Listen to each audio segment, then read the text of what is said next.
and the bad. Repel evil by that deed which is better, and thereupon the one who between you and him is enmity will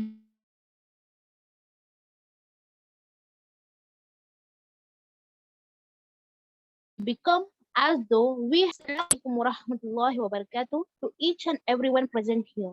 We are here today to strengthen our relationship with our Creator, Allah subhanahu wa ta'ala.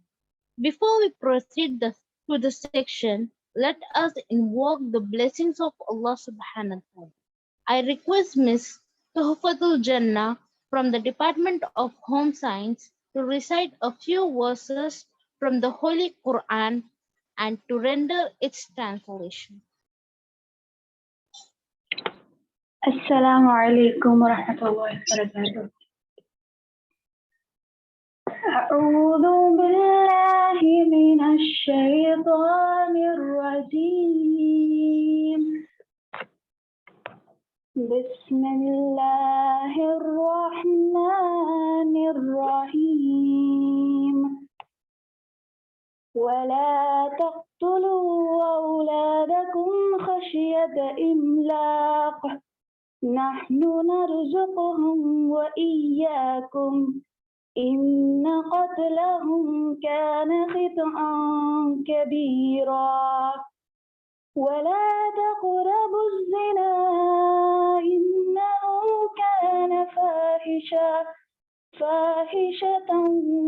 وساء سبيلا ولا تقتلوا النفس التي حرم الله إلا بالحق ومن قتل مظلوما فقد جعلنا لوليه سلطانا فلا يسرف في القتل إنه كان منصورا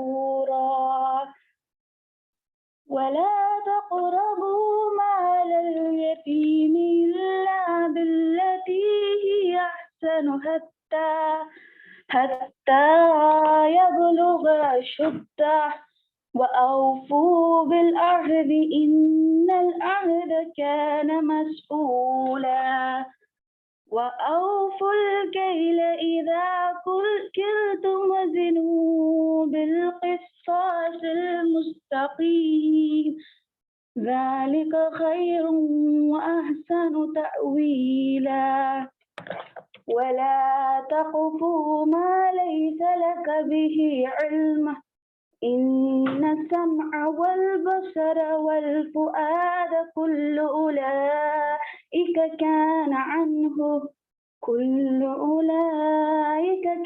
عنه مسؤولا ولا تمشي في الأرض مرحا إنك لن تخرق الأرض ولا تبلغ الجبال طولا كل ذلك كان سيئه عند ربك مكروها ذلك مما أوحى إليك ربك من الحكمة ولا تجعل مع الله إلها آخر فتلقى في جهنم ملوما مدحورا. Translation Surah Al-Isra, Chapter 17, Ayah 31 to 39. And do not kill your children for fear of poverty. We provide for them and for you. Indeed, their killing is ever a great sin. And do not approach unlawful sexual intercourse. Indeed, it is ever an immorality and is evil as a way. And do not kill the soul which Allah has forbidden except by right. And whoever is killed unjustly, we have given her authority, but let him not exceed limits in the matter of taking life. Indeed, he has been supported by the law. And do not approach the property of an orphan except in the way that is best until he reaches maturity. and fulfill every commitment. Indeed, the commitment is ever that above which one will be questioned, and give full measure when you measure, and weigh with an even balance. That is the best way and best in result. And do not pursue that of which you have no knowledge.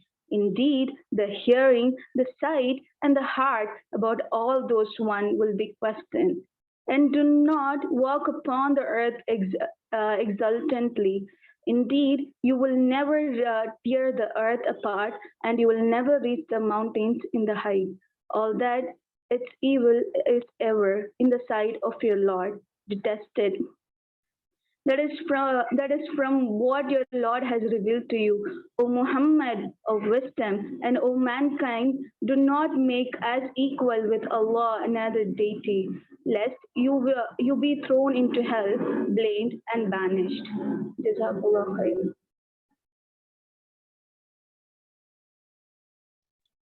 Jazakallah khairan, Miss Tuhfatul Jannah. It gives me immense pleasure in welcoming the speaker of the day, Sister Arjuman Abdullah, who is here to speak on the tafsir of Surah Al-Isra, verse 31 to 39. Sister Arjuman has a BA Honours degree in International Business Administration from Bournemouth University, UK, and a MBA degree in Finance and E-commerce from City University of New York from New York. She is currently an entrepreneur and a business owner, a teacher of the word-for-word translation of the Quran in WQTC since 2008. She is also a student and teacher at Anjuman-e-Himayat-e-Islam or AHI Academy since 2004. It is an honor to have you today, sister. Jazakallah khairan for accepting our invitation. I request you to take over the stage. Jazakallah al khairan kasira, my dear sister. Assalamu alaikum wa rahmatullahi wa barakatuhu. Can you hear me? Yes, sister. Okay, alhamdulillah. أعوذ بالله من الشيطان الرجيم. بسم الله الرحمن الرحيم.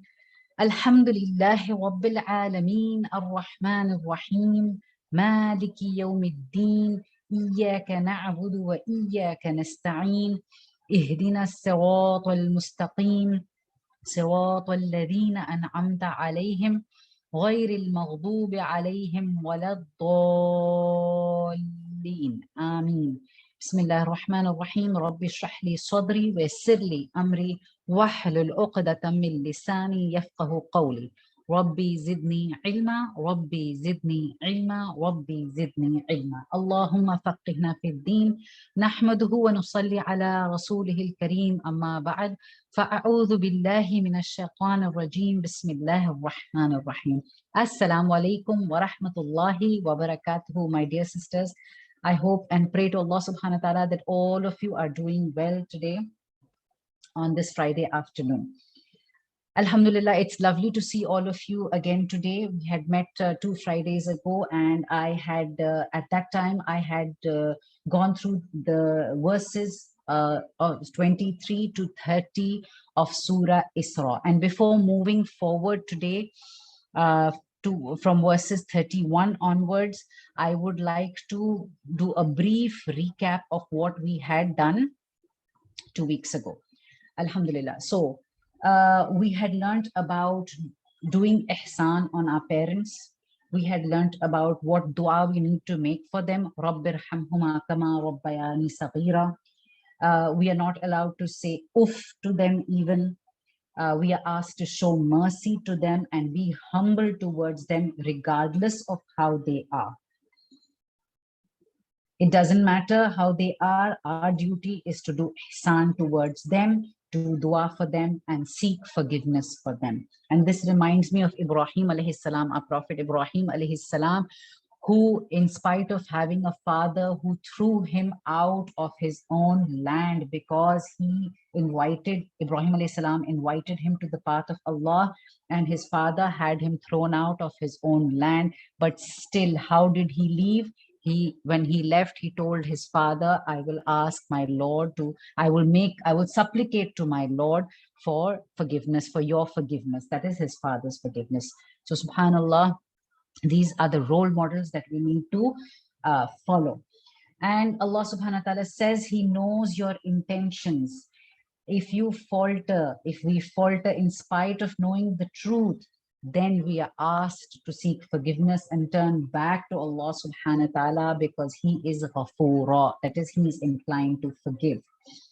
And here, another episode that comes to my mind is, Bibi Aisha, when she was with our beloved Prophet Muhammad sallallahu alaihi wasallam, when he had migrated to Medina, and her mother, who was still a mushrika, came to visit her.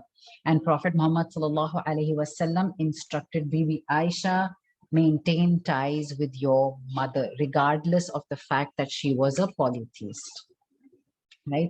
So, my dear sisters, we should use these verses to reflect on our own actions and not judge the actions of others. We are not answerable for anyone else's actions except our own. Then Allah subhanahu wa ta'ala talked about giving the relatives, the needy, and the travelers their rights. And if for any reason we don't have the capacity to help them financially, then the least we can do is say good words to them. So Allah subhanahu wa ta'ala always instructs us with parents, qawlan karima, words honorable or noble. Towards relatives, qawlan maysura, words kind. Okay, then we were told about how we need to spend. We need to spend in moderation, not be extravagant and not be stingy either, but to adopt a middle path. And Allah subhanahu wa ta'ala is the provider. He is a Razzaq. He knows best how much to give you and when to give you. So trust his judgment and leave the matters to him. So alhamdulillah, that was a brief recap of what we had done previously, verses 23 to 30. And now we will move on, inshallah, to verse number 31. Jazakallah, Sister Tafatul Jannah, for the beautiful recitation and the translation. And in verse number 31, Allah subhanahu wa ta'ala says, وَلَا تَقْتُلُوا أَوْلَادَكُمْ, and do not kill your children, خَشْيَةَ إِمْلَاقٍ, for fear of poverty. نَحْنُ نَرْزُقُهُمْ وَإِيَّاكُمْ, we provide for them and for you too.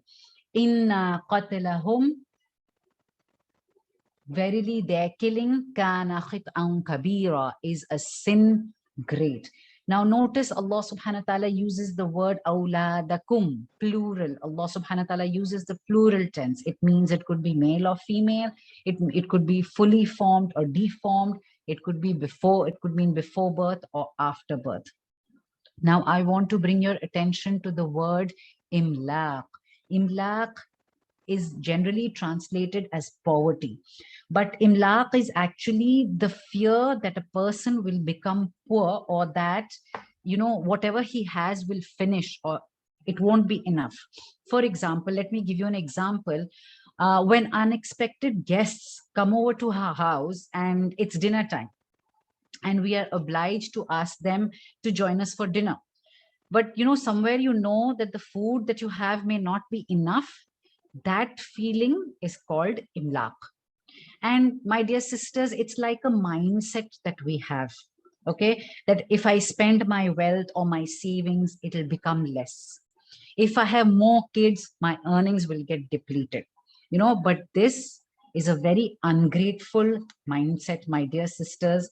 Because who is the real provider?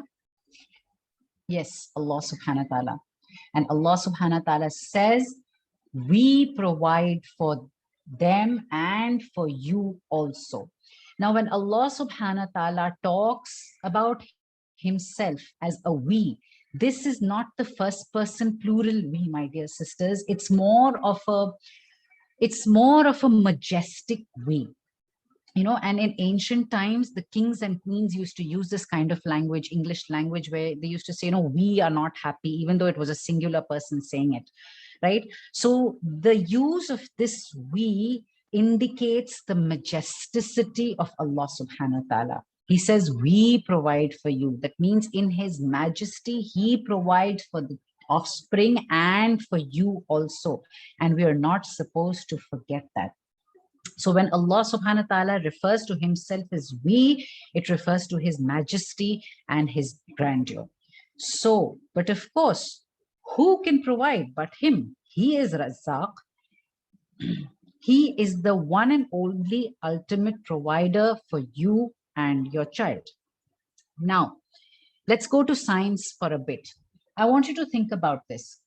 When a child is conceived, the volume of blood in the mother's body automatically increases. Who does that? It is Allah subhanahu wa ta'ala. Allah provides food for the nourishment and food for the child while he or she is still in the womb of the mother. Does the mother have to do anything with that? No, it is Allah subhanahu wa ta'ala. All the mother has to do is satisfy her cravings, and Allah subhanahu wa ta'ala takes care of the rest.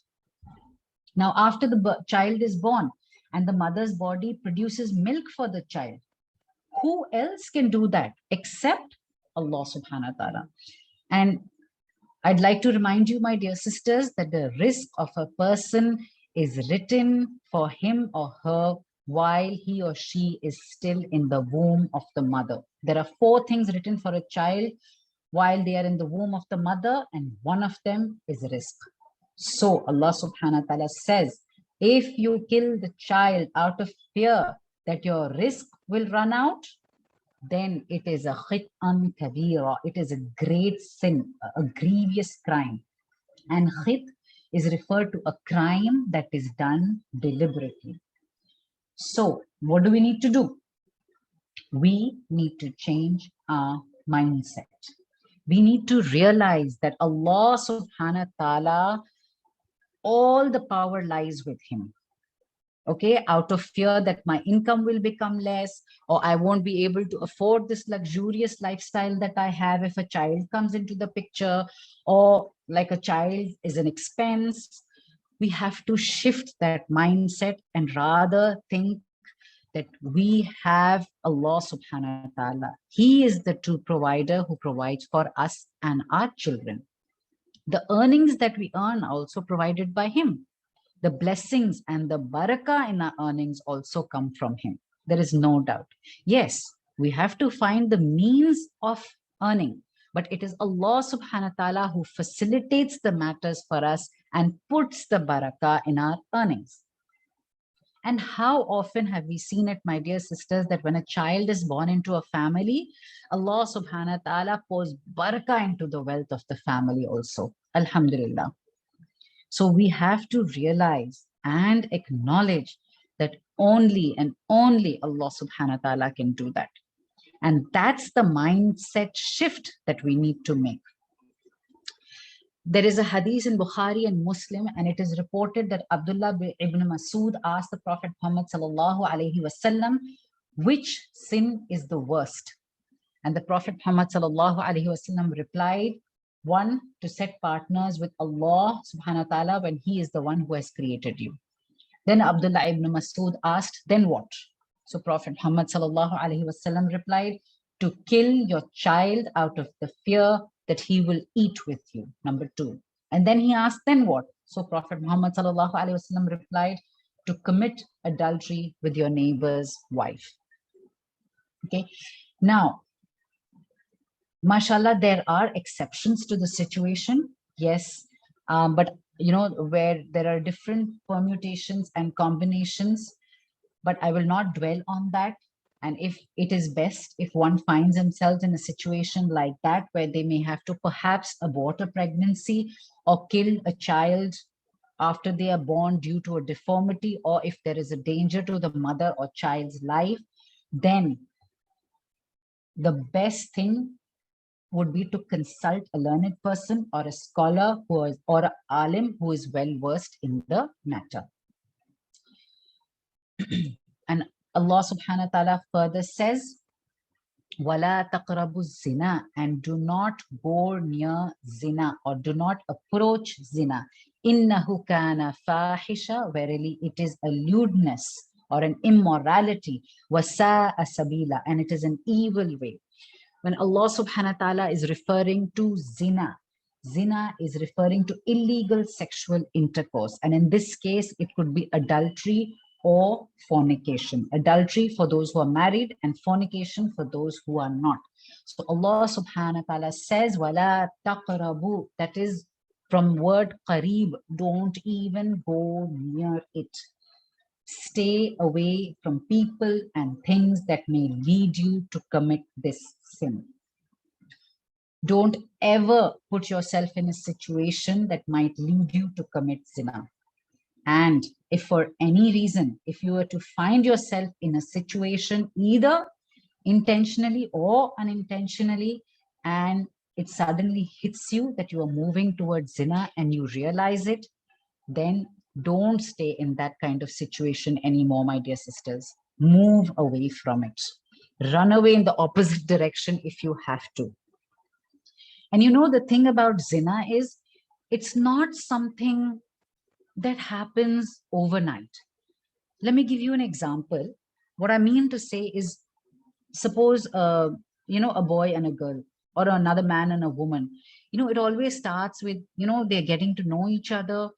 Perhaps, you know, in a college situation, they could be sharing the same classes, you know, and then they exchange phone numbers and they start texting each other and they start seeing each other in college, you know, and this kind of familiarity, slowly, it leads to zina. And sometimes we don't even realize that we are in that kind of situation.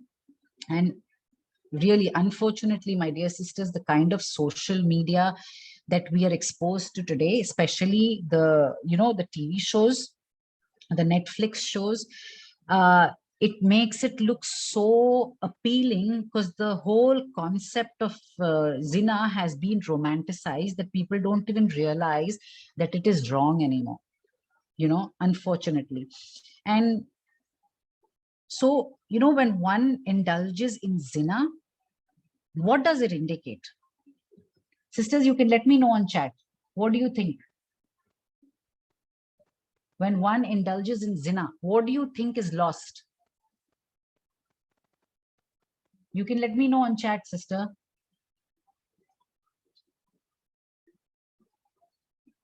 Yes, Alhamdulillah. Sister Janna, yes. Sister Askia, good, Alhamdulillah. Yes, haya is lost. There is no haya left. There is no modesty left. There is no shyness left. And a Muslim woman's jewel is her modesty and her haya. It represents who she is. It represents her piety. And, you know, a lot of people question this today and they say, you know, especially youngsters, and they say, why not? You know, what's the big deal? Everyone's doing it. So what's wrong with it? The point is that if a person reaches this limit where there is no modesty or haya or shyness left, and if they can transgress this particular limit, then what limit is going to stop them? Okay, person, then doing wrong becomes very easy for that person. If they cannot upkeep this limit of Allah subhanahu wa ta'ala, then what limit is going to stop them? And you know, it is said, when you do not have haya, then go do whatever you want, because that is the ultimate loss, right? So it's, you know, and it's like a domino effect. Then to cover up the zina, one will tell lies, and if, you know, and then to hide the lies, they will say even more lies. And if they are not capable of staying within the limits to commit zina, then obviously they can transgress any limits to keep it hidden also, even to the extent of murder. So Allah subhanahu wa ta'ala says, do not even go near zina because it is a fahish. Fahisha. Fahish is something that is detestable, loathsome, disgusting, obscene, shameless. And fahish specifically refers to sins of a sexual nature. And most often, We think that zina is only limited to two people, the two people who commit it. No, my dear sisters, it has a ripple effect on those around them as well. Relationships are affected, families are broken, kids are displaced, society as a whole gets scandalized by it. Why? Because Allah subhanahu wa ta'ala says, "Wasa'a sabila." It is an evil way. It is a bad way of fulfilling your desires. It's an irresponsible way of fulfilling one's sexual desires. No. So stay away from it. Now, sisters, please don't misunderstand me. Yes, sexual desires are a natural part of our life, and we are by nature made like that. But what distinguishes us as Muslimas from the women of other religion is that Allah subhanahu wa ta'ala has set limits for us. And He, in His divine wisdom, has prescribed the right way for us to fulfill our needs and desires. And one of them being to get married for those of us who are not. And for those of us who are married, look to fulfill your desires within your own marriage. Don't look elsewhere. It reminds me of an episode of a man called Barsisa. Has anybody heard of Barsisa? Let me know in chat, my dear sisters. Anybody familiar with a man by the name of Barsisa? Yes, Alhamdulillah. So Barsisa was a devout worshipper of God and of Allah, and he was a devout worshipper of God, and there were three brothers who had to go for, it's a very long narration, my sister, I'm not going to go into the details, but I'll just give you a brief. And there were three brothers who had to go for the call of jihad, and they had an only sister, and they did not know who to leave the sister behind with. So they thought they will leave him with Barsisa because they knew they could trust him because he was a devout worshipper of God. So they requested him whether they could, the brothers requested Barsisa if they could leave the sister with him. At first he refused, but then the brothers cajoled him and convinced him, and he agreed. So he said, okay, just leave her there. I'll take care of her, in the sense he will make sure that she is fed and food reaches her and all those kind of things. So the brothers left, and he was in charge of this lady, and he will either go place food for her. First, he will place food for her. She will come and collect the food. Then slowly Shaitan came and did waswas to Barsisa and said, no, you don't have to leave it outside. You can just leave it outside her house door. So he slowly went and left it outside the house door. Then Shaitan came and did waswas to Barsisa again. And he said, no, it's not nice that she comes out of a house every time. You can just open the door and leave the food inside. So he did that for a little while, and then the Shaitan came and did waswas to him again, and he said, no, it's you can just have a brief conversation with her and ask her if she's okay or all right and all that. So it went on and on and on, and every time Shaitan would come and do waswas to him, and what ended up happening is he ended up committing zina with this girl. And as a result, a child was born.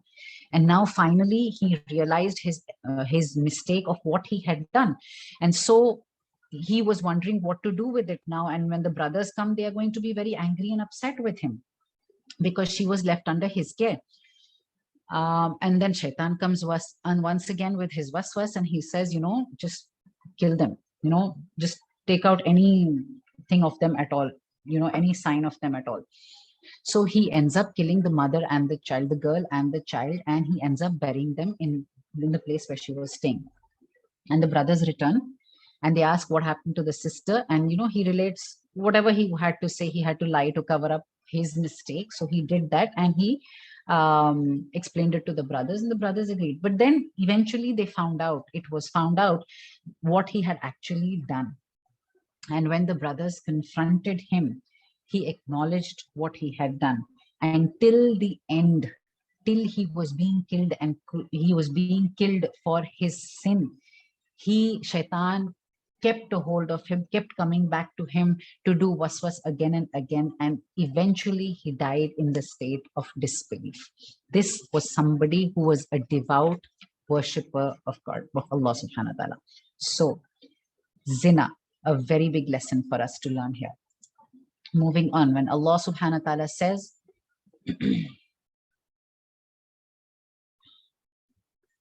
sorry, sisters, yeah, وَلَا تَقْتُلُوا النَّفْسَ, and not you kill a soul, الَّتِي حَرَّمَ اللَّهُ, which has forbidden Allah, إِلَّا بِالْحَقِّ, except with right. وَمَنْ قُتِلَ مَظْلُومًا, and whoever kills unjustly, فَقَدْ جَعَلْنَا, then indeed we have made لِوَلِيِّهِ, for his heir, sultanan, and authority. فَلَا يُسْرِفُ فِي الْقَتْلِ, so do not commit excesses or exceed the limits in killing. إِنَّهُ كَانَ مَنْصُورًا, verily he is to be helped. Now Allah subhanahu wa ta'ala mentions harrama. Harrama, we know, comes from the root word harama. Haram is something which is forbidden or prohibited. But harrama with the shadda means to declare something sacred. So Allah subhanahu wa ta'ala is saying life is something sacred. And who has declared it? None other than Allah subhanahu wa ta'ala, illa bil haq, except with just cause. So taking another person's life, which Allah subhanahu wa ta'ala has declared sacred, is forbidden unless he or she has done a deed that warrants a punishment by taking their lives. And Allah subhanahu wa ta'ala has used the word nafs. He has not used the word Muslim or mu'min or anything. He has used the word nafs, and nafs means any human soul, regardless of religion. And when Allah subhanahu wa ta'ala says just cause, he has categorically defined what the just causes are. When it is warranted to take another person's life. You and me cannot decide or justify who needs to be killed or spared, right? For example, even in Muslim countries, no one can take the law in their own hands. The crime is taken to the Sharia court, where the matter is judged and decided based on the principles of the Quran by the learned scholars in that country. And for example, in our own country also, there are institutions. There is a Qazi who is responsible. There are committees like the Waqf Board and the All India Muslim Personal Law Board. They are set up to judge such matters for us.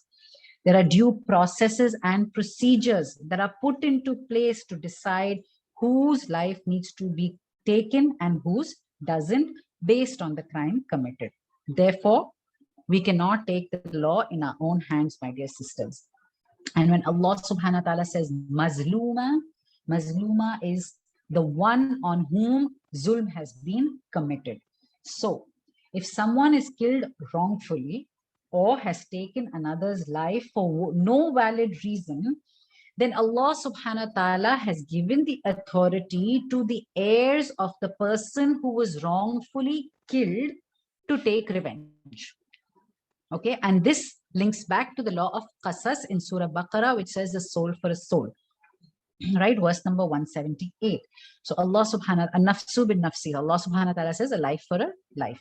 But note, my dear sisters, that the choice is given to the heirs. Now, when the choice is given to the heirs, they have three options.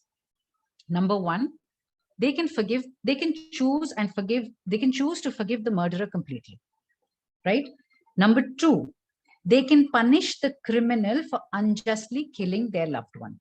That is equal punishment, right? And number three, they can accept the blood money. That is a diya, a blood money, which the criminal has to pay them, right? So these are the three options that are available to them. But Allah subhanahu wa ta'ala says there is a condition. Do not commit excess in the killing. Okay, let them not be excessive in taking revenge. Now, for example, if the criminal has killed one person, then they are allowed to kill one person in return, not the whole family. That is committing excesses. Okay, now if the criminal has killed one person and you take the blood money, suppose you take the option of accepting the blood money, you accept the blood money and the matter ends there. You cannot accept the blood money and then underhandedly kill the person as well. Kill the criminal as well, right? That becomes excess in murder. Okay, and then and if the killing, if you choose to kill, or if you decide to kill the person, also take the life of the criminal, do it in an easy manner, in the least harmful manner. Don't mutilate the body. Don't kill it beyond recognition. These are all excesses, because Allah subhanahu wa ta'ala says the person who was wrongfully killed, his heirs are being helped in this dunya. And let's say, for example, if the criminal who killed somebody escapes and cannot be traced or brought back to account for judgment in a court of law or anything, then the heirs of the one killed wrongfully will definitely be helped in the hereafter. And this is supported by a saying of Prophet Muhammad sallallahu alaihi wasallam, where he says that the first of the affairs to be judged between people on the day of judgment are those involving the spilling of blood, that is murder. So this shows us, my dear sisters, how valuable, or rather invaluable, a human life is, where it will be one of the first affairs to be judged in front of Allah subhanahu wa ta'ala. And then, alhamdulillah, Allah subhanahu wa ta'ala in the next verse says, وَلَا تَقْرَبُوا مَالَ الْيَتِيمِ, and do not go near the wealth of an orphan, إِلَّا بِالَّتِي هِيَ أَحْسَنُ, except with that which is best, حَتَّى يَبْلُغَ أَشُدَّهُ, until he reaches his maturity, وَأَوْفُوا بِالْأَحْدِ, and fulfill the covenant or the promise. إِنَّ الْأَحْدَ, verily the promise, كَانَ مَسْئُولًا, will be questioned. Once again, Allah subhanahu wa ta'ala, please note, uses the word taqrabu. That means don't even go near it. And we know that when Allah subhanahu wa ta'ala uses this word, if we go near it, it could tempt us and lead us to sin. We could be tempted to misuse the money or misspend the money. And the orphan child may be too young or innocent even to know what's happening and to be able to defend himself. And when Allah subhanahu wa ta'ala says yatim, yatim is defined by a child who is still, a child who has lost their parent, and, one who has not yet attained puberty or maturity to take care of their own affairs, right? Now, the underage orphan child does not even have the capability nor the maturity to handle what he or she has inherited. So we should not be tempted. So don't be tempted to usurp it unjustly, just because the orphan child is unaware of his or her rights. We should be very careful with this, my dear sisters. But sadly, we often see this happening, especially in large and big families, where, relatives from nowhere will suddenly show up to claim a right of the inheritance after the father has passed on. But when the father was alive, there was no one even knew that they existed, and they never even bothered upkeeping relationships. And now they come seeking lawful claim to what the dying man has left behind. Often overstepping their limits and encroaching upon the wealth of the orphan. But however, if as a relative, you have been assigned the task of looking after the wealth of the orphan till he reaches maturity, then Allah subhanahu wa ta'ala says, take care of it for him in the best manner. Meaning, invest it wisely. Grow it for him or her if you can. If you can't, simply preserve it and protect it so that it will be of benefit to him or her later once he gets a hold of it. وَأَوْفُوا بِالْأَحْدِ, and fulfill the covenant or the promise. And the promises we make and the commitments we make, we are going to be questioned about them. And questioned by who? Questioned by who, my dear sisters?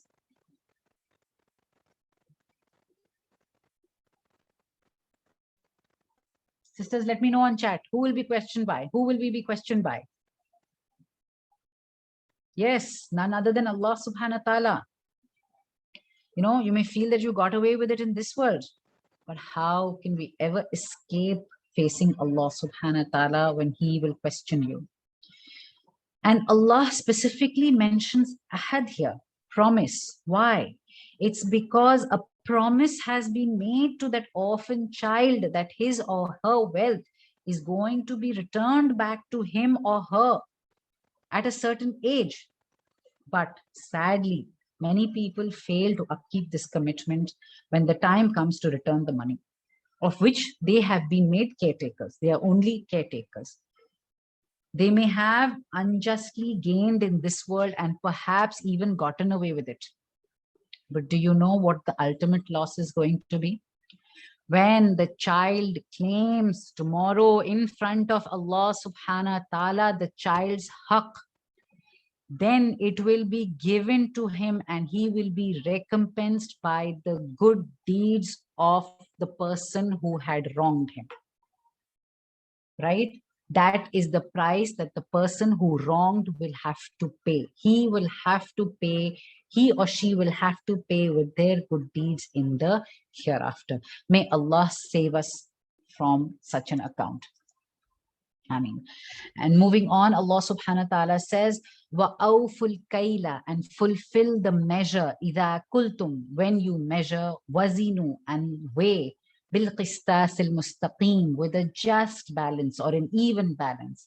ذَلِكَ خَيْرٌ, that is better, وَأَحْسَنُ تَأْوِيلًا, and best as a result.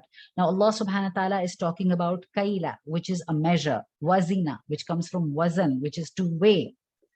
And Allah subhanahu wa ta'ala is using the word fulfill, right? And he's saying bil qistasil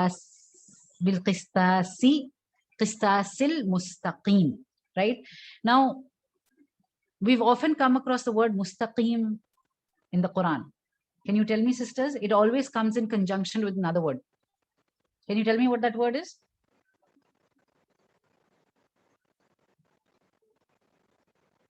Yes, Siratul Mustaqim. Yes, Alhamdulillah, Sister Afreen, Sister Maryam, mashallah. Yes, it's Siratul Mustaqim, the path straight. And Mustaqim we refer to straight. But here Allah subhanahu wa ta'ala is saying Al-Qistas al-Mustaqim. He is referring to a just balance, a balance which is just. Therefore, he is saying, be just when you are using the scale to measure and weigh goods.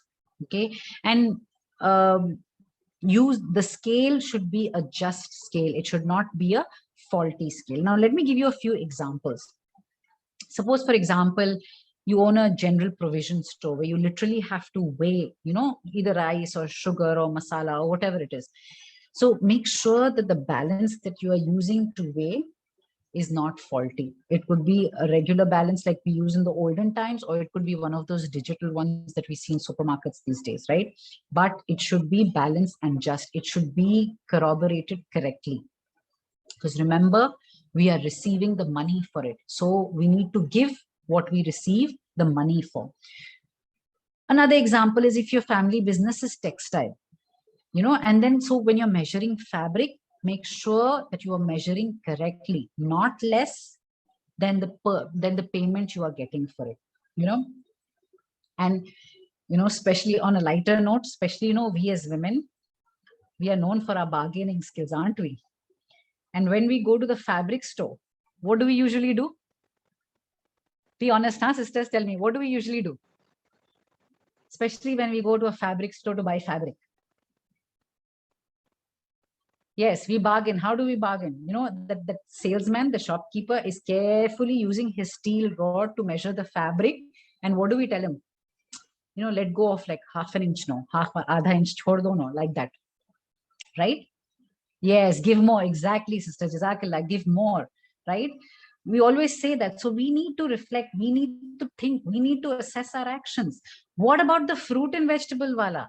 Especially the one who comes around the house in his cart, who actually has that old kind of balance where you put that 1 kg weight and 2 kg weight, etc. How we haggle with him. These are everyday situations that we need to ponder and reflect and think. This is awful kail wal wazn in our daily lives. When it could be we are dealing with gold, it could be we're dealing with fabric, it could be we're dealing with, yes, it could be we're dealing with fruits and vegetables, it could be our dealings with anything. Whether even if it's business practices, even if it's a job, Even if it's a job, we should ensure, our conscience should be clear that we are doing the duty that is demanded of us as per our job description for the payment that we are receiving, right?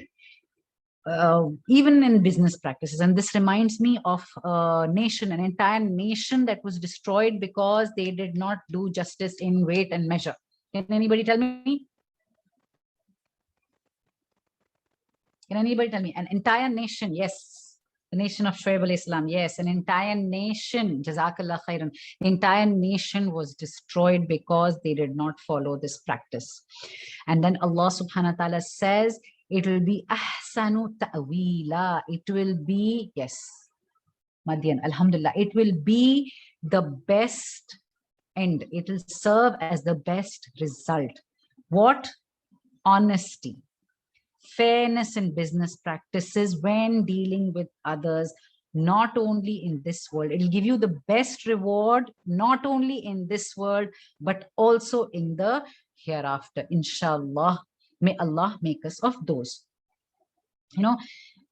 and I'd rather actually, if I'm in my position of giving, I'd rather give a little more. If I'm in a position of receiving, I'd rather, receive a little less or pay a little more than give away my good deeds in the hereafter, right? So we need to assess and we need to reflect upon our everyday actions. Allah subhanahu wa ta'ala says, sorry sisters, I missed an ayat. Yes. وَلَا تَقْفُوا مَا لَيْسَ لَكَ بِهِ عِلْمٍ, and not you pursue what not for you of it any knowledge.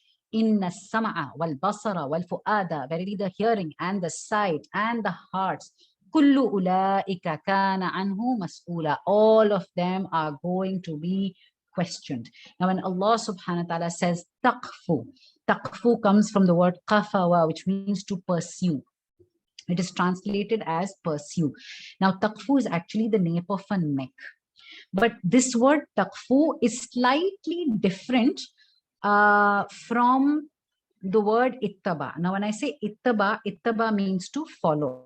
Pursue also in an essence is to follow, but the difference between taqfu and ittaba is that when you are following, when you're doing ittaba, when you're following, there is practices that you're following from before, or there is a person you're following. There has to be a leader in case of ittaba, but that's not necessarily the case in taqfu. Okay, when you say taqfu, it means pursue. Now you could pursue a matter, or you could pursue a cause, or you could pursue an argument, etc. There is no necessity of a leader here.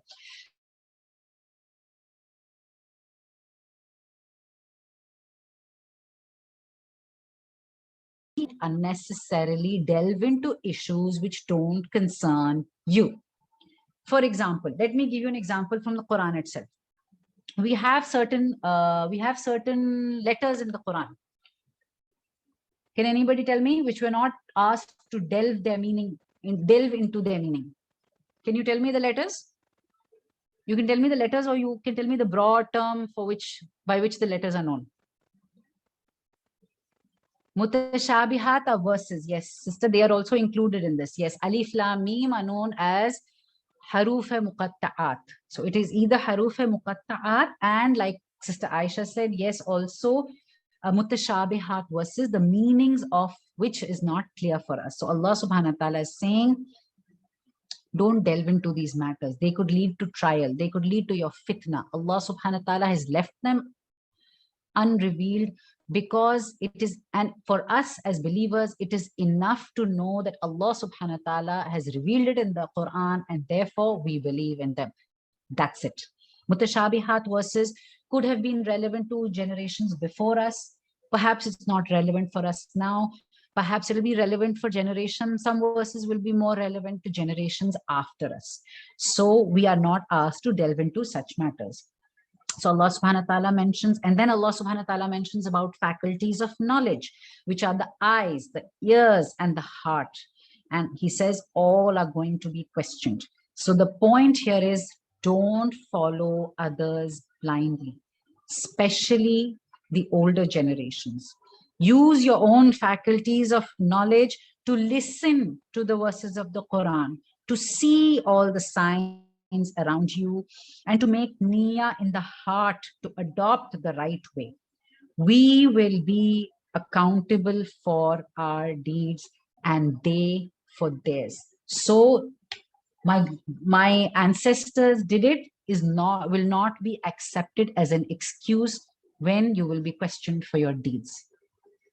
Now, there's another way of looking at this ayat as per the Mufassirin, and it says that don't make assumptions about the reality of the situation. Let me give you an example here.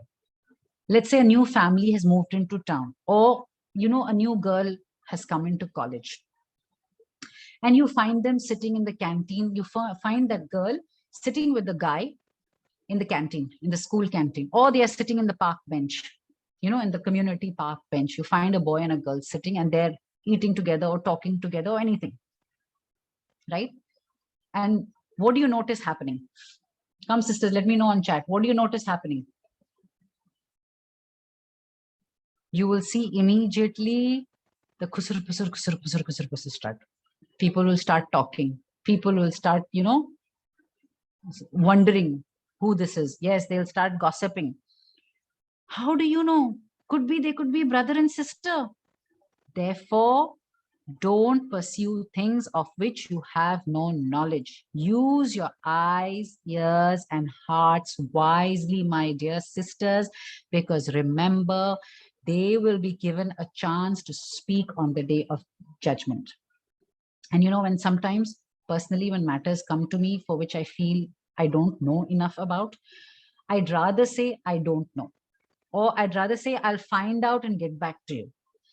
Or if it's a real heavy matter, then I'd say, it's better that you refer it to a scholar or an alim. And that way, I keep myself safe.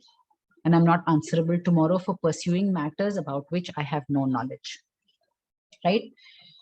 May Allah make it easy for us all. Then Allah subhanahu wa ta'ala says, وَلَا تَمْشِ فِي الْأَرْضِ مَرَحًا, and not you walk about in the earth exultantly. إِنَّكَ لَن تَخْرِقَ الْأَرْضَ, verily you can never split the earth. وَلَن تَبْلُغَ الْجِبَالَ, and never can you reach the mountain top, طُولَ, in height.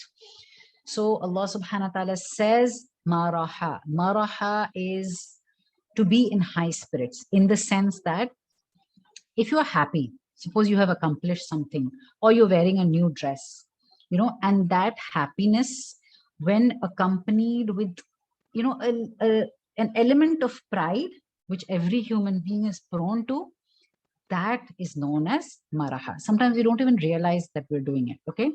And the first place that it reflects is in our body language, That is the way we walk, the way we talk, our attitude towards people. So Allah puts us right back in our place, and he says, no matter how conceited your gait is, look towards the ground and see how it is not even slightly affected by it. Okay? And then he says, now look towards the mountains above you. They are so much bigger than your conceit and your ego. Recognize, thereby Allah subhanahu wa ta'ala says, recognize your place on earth, O man. Right? And notice how Allah subhanahu wa ta'ala highlights humility from us from the very beginning, from the 23rd verse, where he says, worship Allah with humility. Towards your parents, be humble. With relatives, use kind words. Even walk humbly. Right? And in the next verse, Allah subhanahu wa ta'ala says, Kullu dhalika kana sayyi'uhu inda rabbika makruha. All that its evil is ever in the sight of your Lord, makruha, detested. Therefore, let's go back to the very beginning. When we respect our parents, when we disrespect our parents, Allah dislikes it. Therefore, when we are rude to our relatives or the needy or the traveler, Allah hates it. When we spend excessively, makruha, when we commit zina, detested by Allah subhanahu wa ta'ala, when we kill a child for fear of poverty, Allah does not like it. When we kill another soul, Allah hates it. When we commit injustice to an orphan, he does not like it. When we don't give full weight and measure, Allah detests it. When we pursue matters about which we have no knowledge, makruha. Even when we walk exultantly on the earth, Allah subhanahu wa ta'ala does not like it. Now, we need to check ourselves, my dear sisters, on all of the above traits. Do we exhibit them? And if we do, then we need to change them, my dear sisters, to reflect our religion. Remember, we are the ambassadors of our religion, and our behavior and our attitudes towards people needs to reflect that, even in the way we walk. May Allah make it easy for all of us. Ameen. And finally, Allah subhanahu wa ta'ala says, ذَلِكَ مِمَّا أُوحِيَ إِلَيْكَ رَبُّكَ مِنَ الْحِكْمَةِ. That is of what has been revealed to you from your Lord. This is being told to Prophet Muhammad sallallahu alaihi wasallam.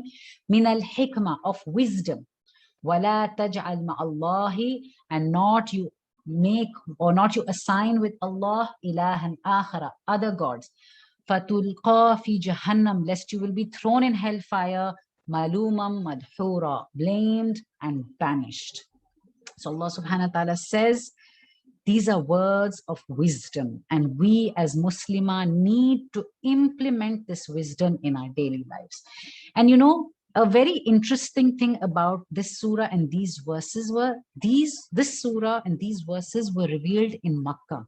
Okay, and when these verses were revealed in Makkah, our religious rights, the verses really regarding our religious rights of Salah, Zakah, Saum, Hajj were revealed much later in Medina.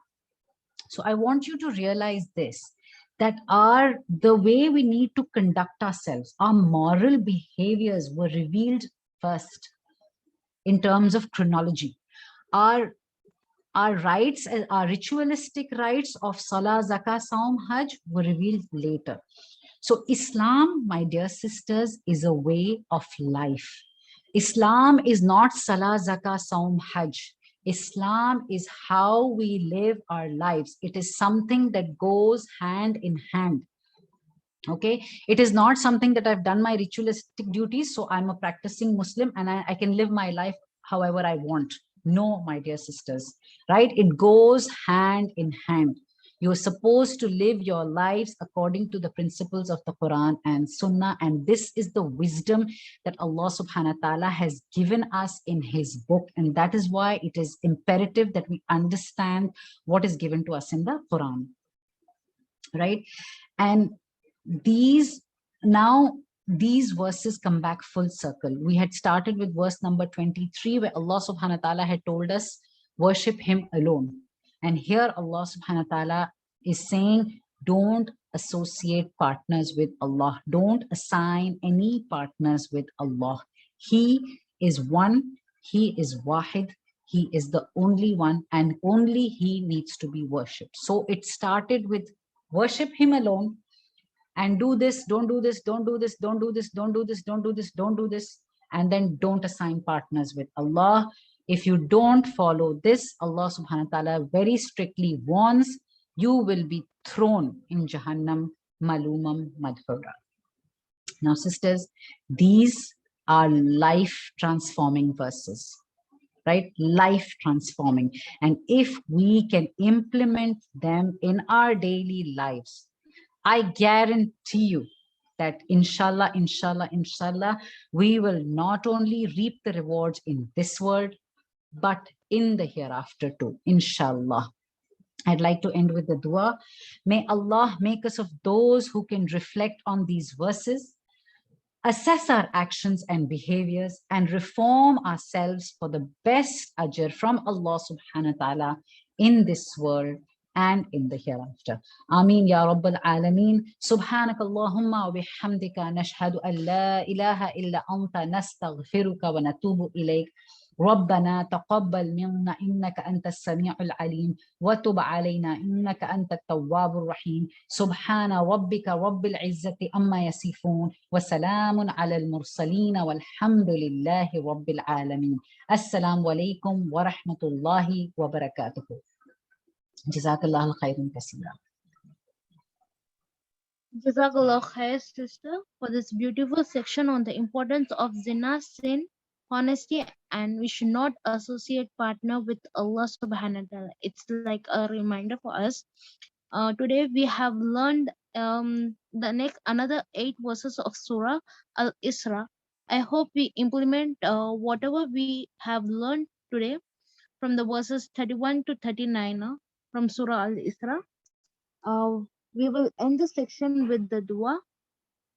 ربنا تقبل منا إنك أنت السميع العليم وتب علينا إنك أنت التواب الرحيم سبحانك اللهم وبحمدك نشهد أن لا إله إلا أنت نستغفرك ونتوب إليك سبحان ربك رب العزة أما يصفون والسلام على المرسلين والحمد لله رب العالمين. Assalamu alaikum wa rahmatullahi wa barakatuhu. You may all now leave the meeting.